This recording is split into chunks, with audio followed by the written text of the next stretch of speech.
오늘은 앞에 찬양 순서도 없고 좀 그래서 이런 표현 강당에 써서 죄송합니다. 좀 썰렁하게 시작된 것 같습니다. 우리가 비대면으로 예배를 진행하고 있어서 영상을 보시는 분들은 여기 잘 모르시겠지만 현장에 많은 분들이 함께하지 못해서 조금 조용하고 정숙한 가운데에 예배를 진행하고 있습니다.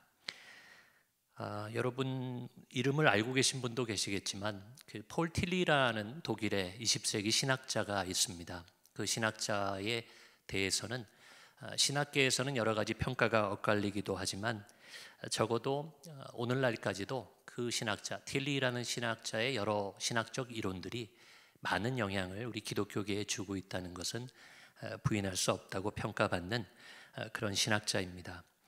그 폴 틸리가 특별히 하나님과 인간 사이의 관계에 대해서 많은 연구와 또 그가 묵상한 것들을 세간에 남겼는데요.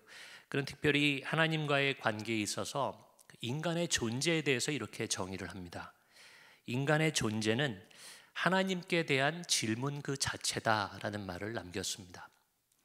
우리 인간의 존재, 즉 우리가 살아가고 살아 숨쉬고 이 땅에 사는 동안에 우리 자신이 하나님께 대한 질문이 된다는 거예요.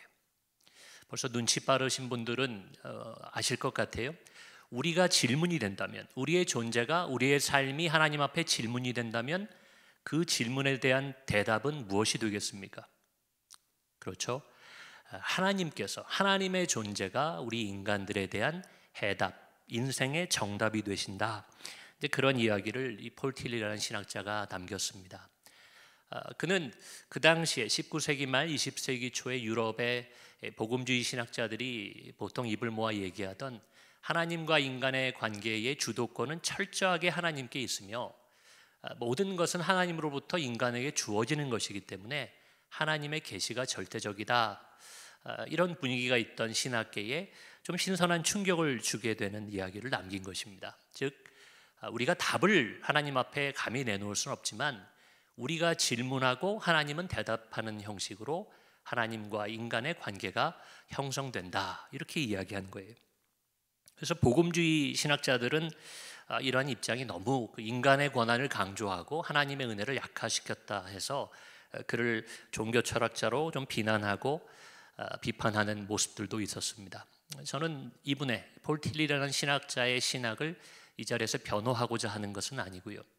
다만 그가 이야기한 우리의 존재가 하나님에 대하여서 질문이 된다. 이 말을 좀 곱씹어 보면서 오늘 말씀을 시작하려고 하는 것입니다.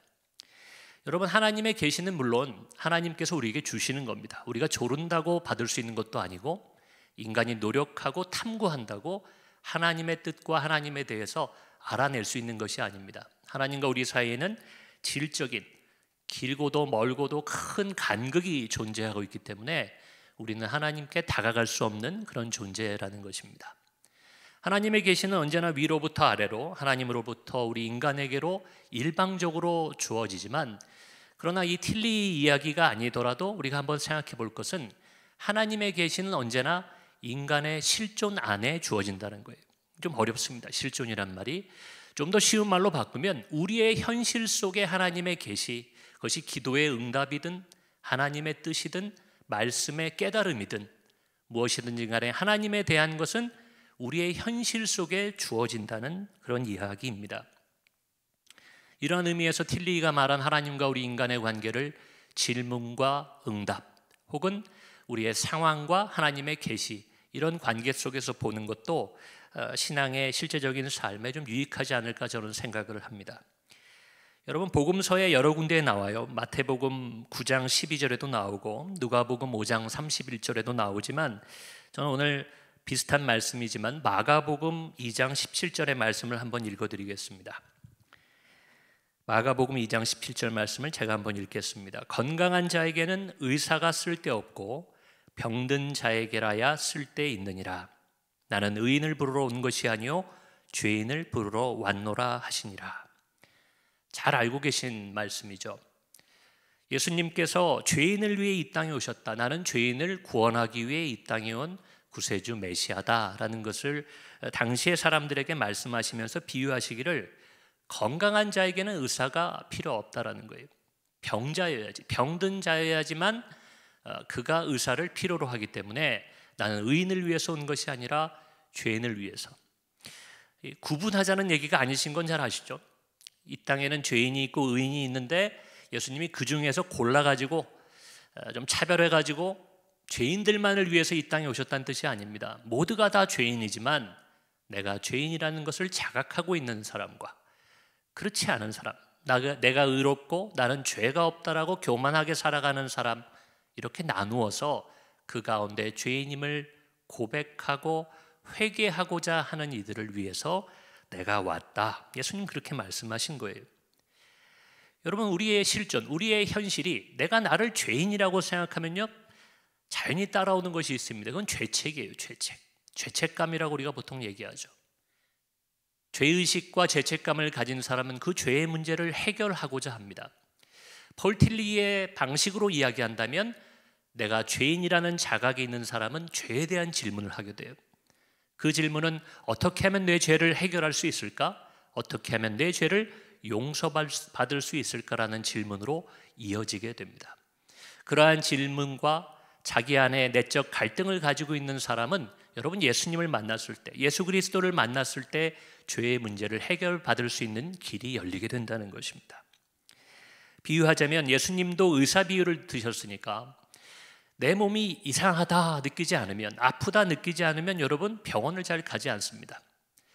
요즘 뭐 좋은 얘기가 아니죠. 너무 이 코로나 때문에 저희가 애를 먹고 있는데요, 고생하고 있는데 이 코로나도 무증상 환자가 있다고 그래요.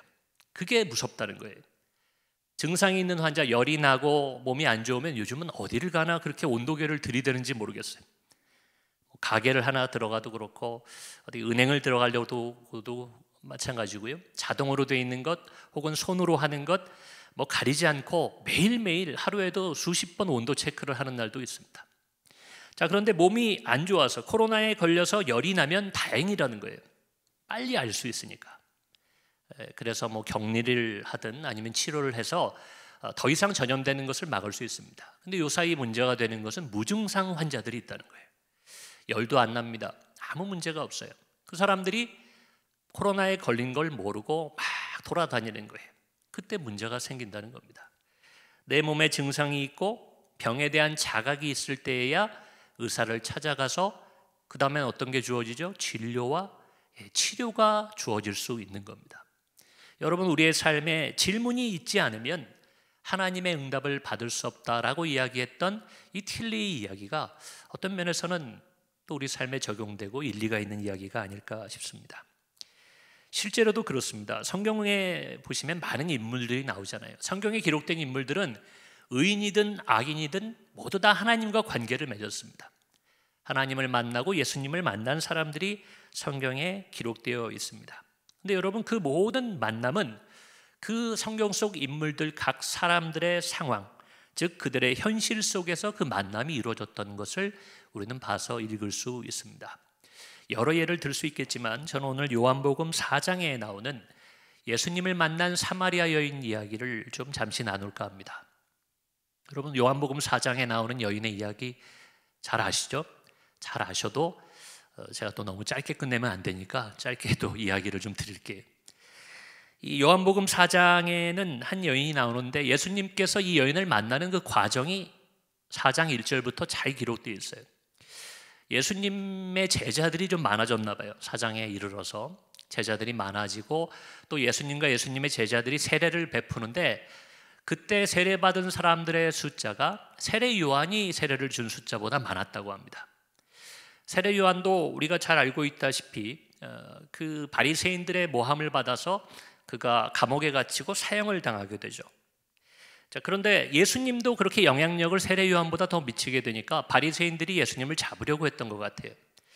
그러나 아직 때는 이르지 않았기 때문에, 하나님의 때가 이르지 않았기 때문에 예수님께서 바리새인들을 피해서 유대 땅에서 갈릴리로 넘어가시게 됩니다. 근데 갈릴리로 가시는데 그 성경 요한복음 4장에 보니까 일부러 사마리아 땅을 지나서 가는 길을 선택하세요. 사마리아는 당시에 그 유대인들과는 좀 사이가 좋지 않았어요. 역사적으로 거슬러 올라가면 그들은 애초에 유대인들이 아니었고 또 유대 땅에 전쟁이 있던 때, 짧게 말씀드리면 북이스라엘이 멸망할 때 그때 강제로 이주해온 메소포타미아인들이 유대 땅에 정착해서 그 후손들이 쭉 살아온 것이 사마리아인이었어요. 그래서 세월이 흘러서 이제는 유대인들과 동화될 만도 한데, 문제는 뭐였냐면 그들이 그 이스라엘로 넘어올 때에 가지고 온 그들의 우상신앙이, 우상숭배 그 문화가 이 유대인들이 믿는 여호와 신앙사상과 좀 혼합이 되면서 조금 이상하게 됐던 것 같아요. 이 딱 맞는 비유는 아닐 것 같아요. 좀 조심스럽지만 비유하자면 교회처럼 하고 있지만 가보면 이단인 그런 데들이 있잖아요. 오늘날 우리나라에도 그런 이단이 많은데, 마치 그런 것처럼 하나님을 믿는 것 같으면서도 우상숭배 사상이 혼합되어 있는, 그래서 유대인들이 볼 때는 이방인보다도 더 문제가 있다 이렇게 여길 정도로 그들 사이에 문화적으로 종교적으로 사이가 좋지 않았다고 합니다. 자, 그런데 그 사마리아를 통해서 갈릴리로 가시겠다. 그래서 예수님이 제자들을 데리고 그 사마리아를 통과하게 되신 거예요. 근데 통과하던 도중에 이게 다 예수님의 계획이었던 것 같아요, 제 생각에. 갑자기 어떤 우물가에 이르러서 그 자리에 털썩 주저앉으십니다. 성경에 그렇게 기록되어 있어요. 예수님 그냥 앉으신 거예요. 바닥에 앉으셔서 제자들은 마을로 먹을 것을 구하러 다 보내고 혼자 남으십니다. 근데 그때에 성경에 보면 시간이 제6시라고 되어 있는데, 6시는 오늘날 우리 시간으로 따지면 정오 낮 12시에 해당해요. 그 지역 자체가 그 팔레스타인 지역, 중동 지역이 다 그렇죠. 이 태양이 뜨겁고 덥습니다. 정오면 굉장히 더운 시간이죠. 우물가에 예수님 혼자 앉아 계시는데 한 여인이 그곳에 물을 길러 옵니다. 그 여인은 아무도 오지 않는, 더워서 오지 않는 그 한낮 시간에 혼자 물을 길러 온 거예요. 제가 상상해 보는 거지만 그 여인의 생각은 이 시간에 가면 아무도 없겠지. 저도 코로나 있기 전에 밖에서 식사를 자주 사 먹을 때에는 혼자 점심을 먹거나 저녁을 먹을 때 좀 사람 많은 시간을 피해서 갈 때가 좀 있었어요. 여러 사람 몰릴 때 가서 혼자 테이블 차지하는 게 좀 미안하니까 저도 그렇게 한 적이 있습니다. 근데 이 여인은 무슨 사연이 있는지 아무도 오지 않는 그 떼약볕이 쏟아지는 그 정오의 시간에 우물물을 길러 그 우물 앞으로 나오게 됩니다. 근데 그곳에 예수님이 계셨던 거예요. 사마리아인도 아니고 그들과는 좀 아니 원수라고도 할 수 있는 유대인들이 와서 딱 유대인이 와서 앉아 있는 걸 보게 됩니다. 그 만남이 이루어지죠. 예수님께서는 그 여인에 대해서 잘 알고 있었던 것 같아요. 뒤에도 잠깐 나누겠지만 그 여인의 속사정, 어떻게 살고 있는지를 다 알고 계셨던 것이 말씀에 드러납니다. 여러분, 길게 말씀드렸지만 한마디로 줄여 말씀드리면 결국 예수님과 사마리아 그 여인의 만남은 사마리아 여인의 현실, 그애가 사는 지역 사마리아 땅, 수가성, 그리고 그 우물가, 그 시간에 하필이면 혼자 우물에 나와 물을 길려고 했던 그 여인의 상황 속으로, 그 여인의 현실 속으로 예수님이 계획적으로 찾아오신 것을 보여줍니다. 예수님이 인간의 몸을 입고 그 여인을 만났지만 어떤 의미에서 이것은 그 여인에게 내려진 하나님의 계시, 하나님의 말씀이었다고도 할 수 있습니다. 그 여인에게 예수님은 요청하십니다. 물을 달라고 요청하세요. 우물가에 와서 내가 목이 마르니 물을 다오, 이렇게 이야기를 하십니다. 여인은 당시의 문화적인 것, 또 상황적인 이런저런 핑계를 대면서 예수님께 물 드리는 것을 거절합니다. 예수님께서 요한복음 4장 10절에 이렇게 말씀하세요. 내가 만일 하나님의 선물과 또 내게 물 좀 달라 하는 이가 누구인 줄 알았더라면 내가 그에게 구하였을 것이요 그가 생수를 내게 주었으리라. 그라고 지칭되고 있지만 예수님 자신을 얘기하는 거예요. 물 좀 달라고 지금 말하고 있는 나를 알았더라면, 내가 누군지 알았더라면, 그리고 그 앞에 하나님의 선물, 이게 신약에서는 보통 하나님의 선물 그러면 은사라고 그러죠. 하나님의 은혜와 능력이 네 안에 임하여졌더라면 나를 알아봤을 것이고, 그렇다면 비록 내가 너한테 물을 달라고 했지만 오히려 네가 나에게 구해였어야 한다는 거예요. 네가 나에게 구했을 것이다. 그러면 구하면 뭘 주신다고요? 생수를 주었을 것이다. 이렇게 얘기를 하고 계십니다. 물을 달라고 말씀하셨지만 그 물이라는 매개체를 통해서 예수님은 그 여인에게 생수 그리고 영원한 생명을 주시고자 하셨던 것을 우리는 알 수 있습니다. 예수님은 그 영원한 생수에 대해서 이렇게 14절에서 설명하세요. 내가 주는 물을 마시는 자는 영원히 목마르지 아니하리니 내가 주는 물은 그 속에서 영생하도록 솟아나는 샘물이 되리라. 여러분 이렇게 이야기하는 거예요. 가르쳐 주시고 주시는 거예요. 참 얼마나 이 하나님의 계시, 하나님 말씀이 놀랍습니까? 이 여인이 예수님께 와서 생수를 달라고 했나요? 아니, 네가 나한테 생수를 구해야 된다. 예수님 알려주시고 그 생수를 주신 겁니다. 이 만남과 또 이 두 사람의 대화를 통해 우리는 이런 교훈을 얻을 수 있습니다. 인생의 올바른 해답, 인생의 정답을 얻기 위해서는 그 정답을 찾는 것도 중요하지만 올바른 상대에게 구해야 된다는 거예요. 올바른 상대에게 구해야 됩니다. 예수님을 만났기 때문에 예수님을 알아본다면 여러분 당연히 영원한 생명을 구해야 되는 겁니다. 엉뚱한 걸 구하면 안 된다는 거예요. 뭐 그냥 우스갯소리로 비유하면 이 가운데 혹시 햄버거 가게 가서 햄버거 파는 데 가서 뭐 추어탕을 주문하는 분은 안 계실 거 아니에요. 우리도 그 정도 눈치는 있잖아요. 딱 가서 간판을 보면 여긴 추어탕 같은 건 없겠다. 햄버거 가게의 그 간판을 보면 알 수 있듯이 여러분 사람에게 혹은 하나님 앞에 무엇을 구할 때도 내가 누구에게 구하고 있는가를 아는 것이 중요하다는 겁니다. 안 그러면 잘못된 걸 구해요. 그분이 주실 수 없는 것, 주지 않는 것을 잘못 구할 수도 있다는 것입니다. 우리의 삶 가운데에 함께 계시기를 우린 늘 바라요. 주님 우리와 함께하여 주옵소서. 그렇게 기도하며 살아가지만 그분이 누구신지를 잊어서는 안 된다는 겁니다. 누구에게 구할 것인가? 무엇을 구할 것인가? 이 두 가지 모두가 중요하다는 것을 요한복음 4장 말씀을 통해 알 수 있습니다. 여러분 저나 여러분이나 어쩌면 우리 믿는 모든 사람들은 우리 기도가 응답받기를 원하며 살아갑니다. 기도의 시간을 따로 갖고 기도하든 그렇지 않고 마음속에 소원을 가지고 살아가든 우리가 바라는 것들이 응답받기를 원하게 되죠. 제가 아까 말씀은 안 드렸지만 요한복음 4장 그 말씀에 의하면 그 수가성 사마리아 여인은 예수님께서 그렇게 말씀하세요. 네가 남편 5이 있었다고 얘기합니다. 아무래도 뭐 남편 5이 한꺼번에 있는 상황은 아니었을 것 같고 남편이 계속 바뀌었던 거죠. 사별을 했는지 요즘 말로 이혼을 했는지는 모르겠지만 그가 5명의 남편이 있었고 현재도 함께 있는 남자가 있는데 그 동네의 남편이 아니다. 즉 6번째 남편도 그의 곁에, 그 여인의 곁에 있었다는 것을 예수님이 꼭 집어서 말씀하십니다. 아마 모르긴 몰라도 그 여인이 다른 사람의 이목을 피해서 그 한낮의 우물에 물을 길러 왔던 것은 그의 삶의 모습, 그의 삶의 현실, 남편을 6번째나 바꾸어 살고 있는 자신의 현실이 좀 부끄럽고 다른 사람들의 눈을 피해야 되는 상황이 됐던 것은 아닌가 또 이렇게 미루어 짐작하게 됩니다. 자, 그러나 예수님의 말씀처럼 어떤 남편도 6명이나 남편을 만나봤는데 어떤 남편도 그 여인의 삶의 문제를 해결해 주지 못했습니다. 오직 그날 만난 남편도 아닌 우물가에서 스치듯 만난 그 예수님만이 그녀의 삶의 해답이 될 수 있었습니다. 모든 문제가 사라지는 거예요. 마음의 평안과 기쁨과 모든 것을 누리는 정말 정반대의 삶으로 바뀌어지게 된 것입니다.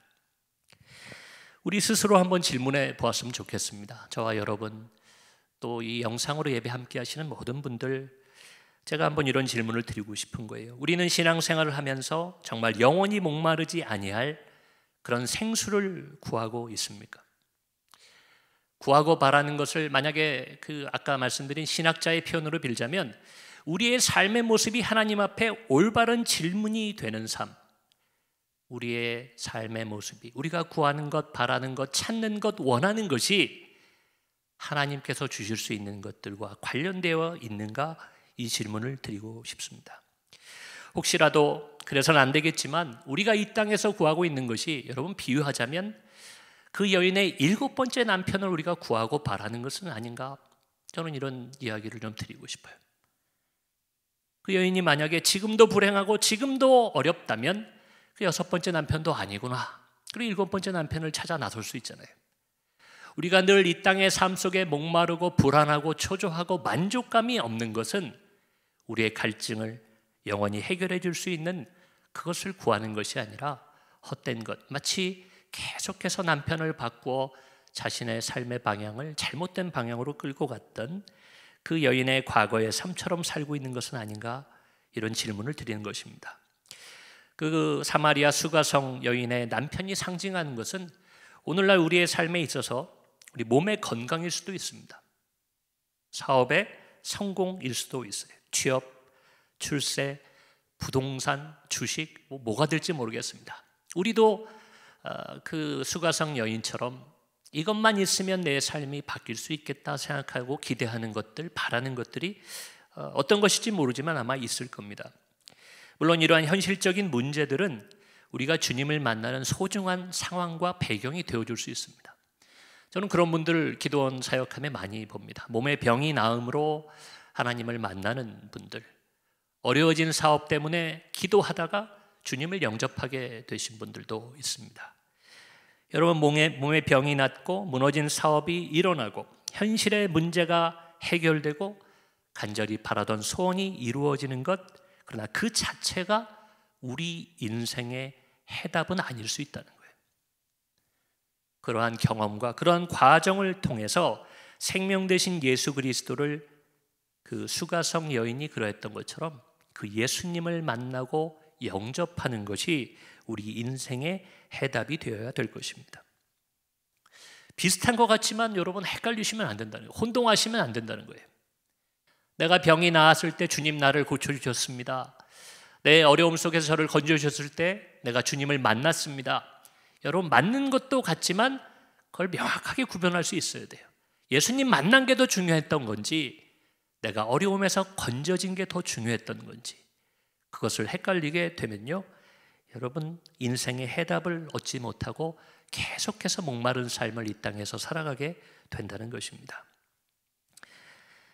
오늘 함께 읽은 본문 말씀을 보시면, 본문 말씀 읽고 나서 요한복음 얘기를 계속했더니 오늘 본문이 어딘지 또 헷갈리실 것 같아요. 오늘 저희가 함께 읽은 본문은 고린도전서 15장 19절에서 20절이었습니다. 그 말씀에 보시면 바울이 고린도 교회 성도들을 향해서, 아니 오늘을 살아가는 우리 기독교인들을 향해서 우리가 바라는 것이 무엇인지, 우리가 하나님 앞에서 바라는 것이 무엇인지를 저는 질문하고 있다, 이렇게 생각합니다. 바울은 이렇게 19절에서 말합니다. 우리가 바라는 것이 다만 이 세상의 삶뿐이면 모든 사람 가운데 우리가 더욱 불쌍한 자다, 이렇게 말합니다. 그러나 우리가 불쌍하지 않다라는 거예요. 이건 이제 만약에 그렇다면 우리가 불쌍한데, 실제로 바울이 생각할 땐 자기 자신도 초대교회 성도들도 불쌍하다고 생각하지 않았어요. 왜 불쌍하지 않은가 하면 그 이유는 20절에 나오는데, 그리스도께서 죽은 자 가운데서 다시 살아나사 잠자는 자들의 첫 열매가 되셨기 때문이라는 거예요. 그것 때문에 우리는 불쌍한 자가 아니다. 불쌍하긴요, 승리한 자가 되고 기뻐하는 자가 되고 감사하는 자로 살아가게 된다는 거예요. 우리가 바라는 것이 다만 이 세상의 삶뿐이면 불쌍한 자였을 텐데, 그런데 우리는 부활하신 예수 그리스도를 믿고 그분을 바라보고 그분을 우리 삶의 증거로 소유하였기 때문에 우리는 결코 불쌍한 자가 아니다라는 거예요. 여러분 잘 알고 계시겠지만 그리스도의 부활은 우리가 부활한다는 우리 부활의 증거가 되십니다.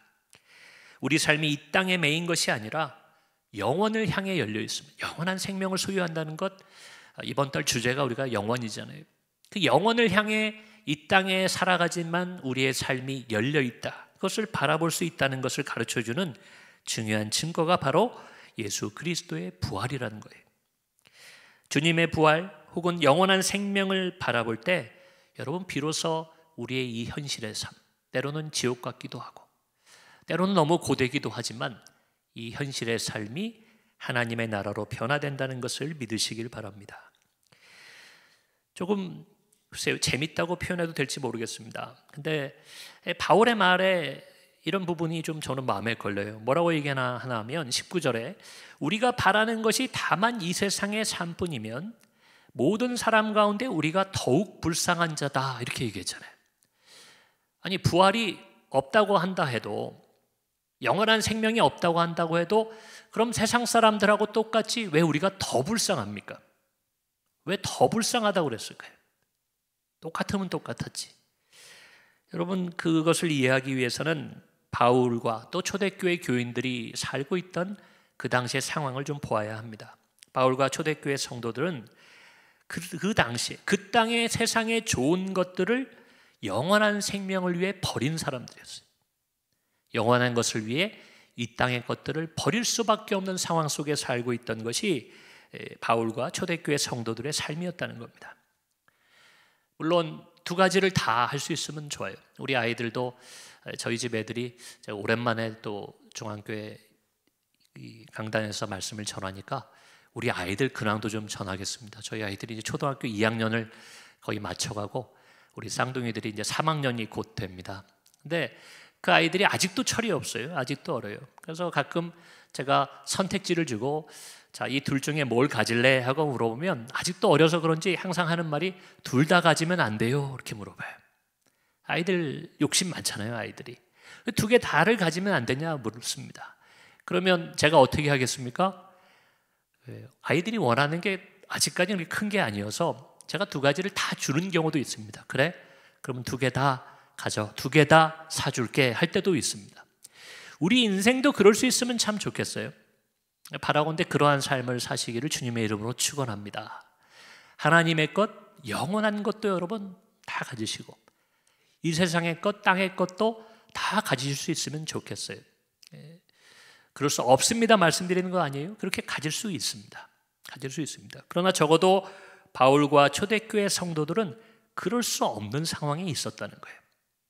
가족을 떠나고 가지고 있는 것들을 팔고 또 박해를 당하고 사람들에게 비난을 받으면서 그리스도의 제자의 삶을 살아갔던 것이 그들이었습니다. 초대교회 사도들의 현실이 그러했듯 여러분 때로는 우리의 현실에서도 그럴 때가 있어요. 우리가 그런 선택을 해야 될 때도 있고 또 이 코로나 상황처럼 불가항력적으로 우리의 선택과 상관없이 우리가 고난과 어려움 속에서 이 땅의 좋은 것과 하나님 나라의 영원한 것 사이에 선택을 해야 될 때가 있다는 것입니다. 무엇을 선택해야겠습니까? 뻔한 거니까 제가 질문 드리지 않고 말씀드릴게요. 우리는 어떠한 순간에도 영원한 생명, 예수 그리스도의 길을 선택할 수 있어야 됩니다. 여러분 그래야 신앙인이에요. 아무리 예수님을 위해 살아도 내가 말씀을 위해 살아도 그래도 먹고는 살아야 되지 않겠습니까? 그래도 제가 이거는 포기할 수 없지 않습니까? 이건 나의 꿈이었는데 안 되지 않습니까? 여러분 그렇게 말한다면 아직까지 우리는 영원을 사모하는 하나님의 참된 자녀, 예수 그리스도의 참된 제자라고 부를 수 없을 것입니다. 바라건대 어떠한 순간에도 어떠한 경우에도 영원한 길, 예수 그리스도를 선택하시기를 다시 한번 주님의 이름으로 부탁을 드립니다. 말씀을 정리하겠습니다. 오늘날 예수를 믿는 저와 여러분 포함한 우리 모든 기독교인들은 하나님 앞에 당연히 그래야죠. 하나님 앞에 많은 것을 바라고 구하며 살아가고 있습니다. 그런데 오늘 본문에서 바울은 우리 기독교인들의 삶의 초점이 이 땅에만 맞춰져 있어서는 안 된다는 것을 강하게 강조하며 이야기하고 있습니다.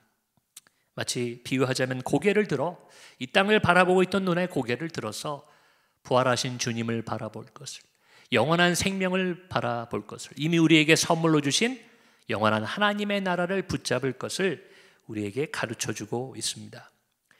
우리에게 삶의 현실, 이 땅의 현실, 그것과 영원한 하나님의 나라, 그 두 가지는 마치 옛날 사람들 얘기하듯이 이승과 저승 이렇게 딱 나눠서 얘기할 수 있는 게 아니에요. 어떤 분들은 그렇게 잘못 생각하는 분들도 계시더라고요.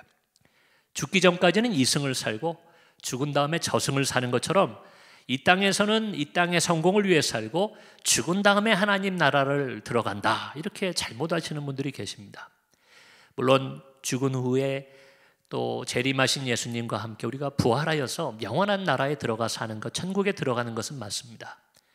이 땅을 살아가는 우리 기독교인들은 이 땅을 위해서만 살고 우리가 바라는 것이 이 땅 위에만 있는 것이 아니라 하나님의 나라 영원한 것을 이 땅으로 끌어오고 이 땅에 심고 이 땅에서 확장할 그런 의무와 책임이 우리에게 주어져 있다는 것을 여러분 잊어서는 안 됩니다. 그것은 의무이고 책임이자 동시에 우리의 특권이자 우리의 능력이 되는 것을 믿으시길 바랍니다. 우리는 반드시 하나님 나라의 영원하고 고귀한 가치들을 우리들 현실의 삶 속에서 때론 나의 입술을 통해 나의 삶을 통해 우리의 가정을 통해 더 나아가 우리 교회를 통해 이 땅에서 그 영원한 가치들을 드러내야 합니다. 그렇게 사는 것이 능력 있는 기독교인들의 삶이 될 것입니다.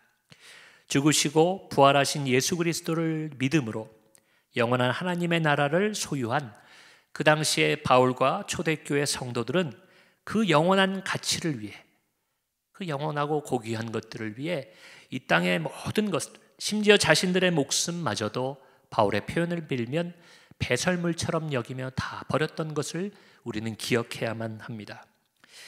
현재 우리는 분명 어려운 시대를 살고 있습니다. 현실적으로 하나님 앞에 구하고 바라야 할 것이 너무도 많습니다. 제가 요즘 기도한 그 월요일 목요일 집회를 지난주부터 2.5단계가 되면서 저희가 모이고 있지 못한데, 그런데도 카톡으로 또 문자 메시지로 또 전화로 계속해서 기도 제목들을 주시는데 얼마나 마음이 무거운지 모르겠어요. 다 그 코로나로 인해서 생계도 어려워지시고 관계도 어려워지시고 실제로 확진이 되셔서 병상에 계신 분들도 계십니다. 여러분, 모든 것이 어려운 시대를 우리는 살아가요. 구하고 바라야 될 것이 현실의 문제들도 너무도 많다는 것입니다. 바라건대 하나님의 은혜와 능력으로 여러분의 현실에서, 여러분 기도 제목 말씀드리는 겁니다. 여러분 현실에서 구하고 바라는 모든 것들이 구체적으로 속히 응답받으시기를 주님의 이름으로 축원합니다. 꼭 받으시기를 바라요. 그러나 우리가 잊지 말아야 될 것은 영원히 목마르지 않게 되는 영원한 생수시며 우리 인생 모든 문제의 궁극적인 해답이 되시는 우리 주 예수 그리스도를 먼저 구하고 바라야 한다는 것입니다. 먼저 하나님의 나라, 그 영원한 가치와 영원한 생명을 먼저 구하고 바라시는 저와 여러분이 되기를, 그렇게 살아감으로 어떠한 상황과 현실 속에서도 믿음과 소망으로 승리하는 삶을 사시기를 주님의 이름으로 축원합니다. 그렇게 살아가시기를 부탁드리겠습니다.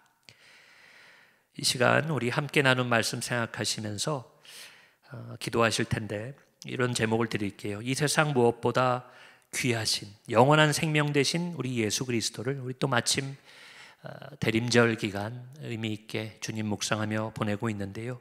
그 예수 그리스도를 우리 안에, 우리 가정에, 우리 교회의 모든 삶의 자리에 모실 수 있게 해달라고 우리 간절한 마음으로 함께 기도하겠습니다. 우리 주님의 이름 주여 한번 부르짖고 이 제목 놓고 예수님 나의 삶 가운데 와 주옵소서, 우리 그렇게 한번 기도하겠습니다.